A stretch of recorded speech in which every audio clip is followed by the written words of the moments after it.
everyone, my name is Akash and this is Know Your Bicycle. So today we have Mr. Chawla, who has come all the way from a place near Delhi, which is Rajnagar Extension, and let's hear from him what are his inclination towards a folding bike and why he is why he is looking forward to buy one. Yes sir.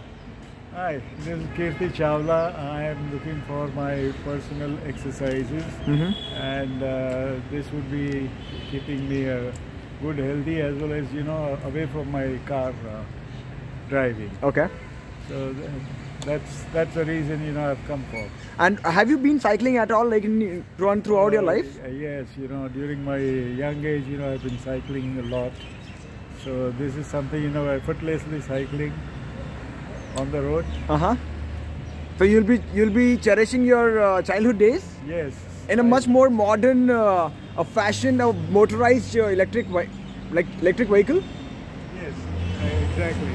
This is what I'm thinking of. So when did you get to know about electric cycles or electric vehicles coming out in such a fashion? Well, I've been looking out since so many years back. I was trying to build myself. Now since it has come readily available, I would rather love to have it for. Wow! Thank God you didn't build any of your own. But otherwise, हमारा market खराब हो जाता. Thank you so much, sir, and I'm looking forward to see you on this bike very soon. Thank you.